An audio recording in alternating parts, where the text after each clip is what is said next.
Welcome back to Learning English is Fun with Teacher Fidelis.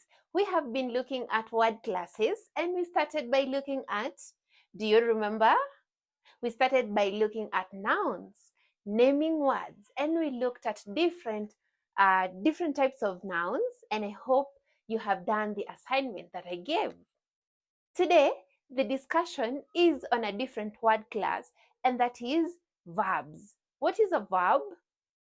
A verb is a doing word. We have two types of verbs when you talk about an action or a state. What were you doing in the morning? That is the past. A few hours ago, is it morning? What are you doing right now? That's an action. I'm teaching. The verb is teach.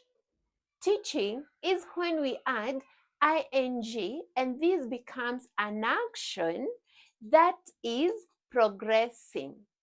So, when we look at verbs, we have different types. I'll just name but a few, but we won't look at all of the different types today because there are very many. We have regular verbs, we have irregular verbs, modals, we have gerunds, and other different types of verbs. So today, we can start by looking at regular verbs. What are they? When you do something, this is the present tense, and when you do something in the progressive aspect, we add ing. Repeat after me. ing. That gives it the progressive aspect. Let me give you a few examples. Write. What is the aspect? Writing. You add ing. Cook. Cooking. Run.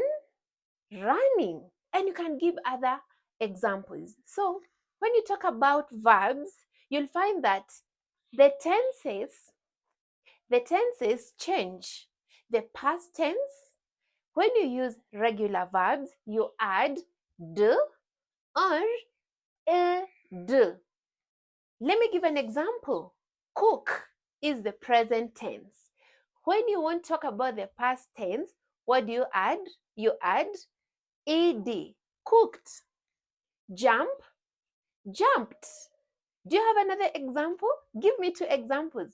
Write them in the comment sections or you can write it in your book. I want 5 more examples. Think about the examples where you either add d or ed to form the past tense. And that's how we form the regular verbs.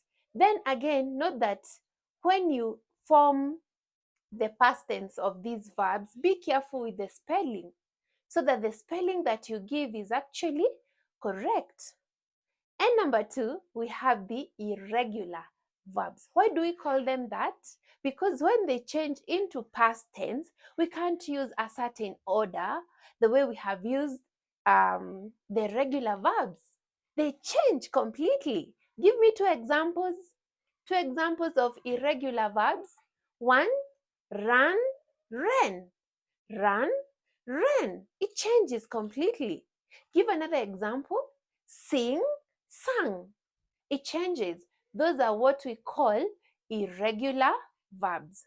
Now, give me 5 more. 5 more examples of irregular verbs. So, I'll give these examples in a sentence form, and as you use verbs in a sentence, make sure that your sentences are grammatical.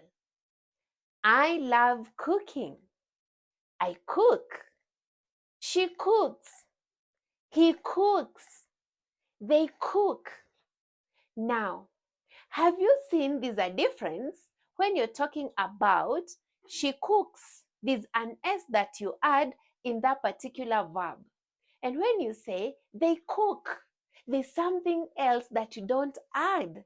That is the S. Therefore, as you have the usage of verbs in sentences, sometimes they change depending on the subject in that particular sentence. She is writing. He is writing. They are writing. The only thing then there that changes is the helping verb. The helping verb, therefore, we need to keep looking at how we use verbs in sentences. Now, I'll give an example. I'll give an example of irregular verbs in a sentence. I'll give two. She ran when? Yesterday. She ran yesterday. She is running now. She runs. This is something she does on a daily basis. I am running. I ran yesterday. They ran the other day. Okay, choose 5 verbs, both in the regular and the irregular categories, and use them in sentences and see whether they are correct. I'll be looking forward to having another lesson with you. Until next time, it's goodbye from me.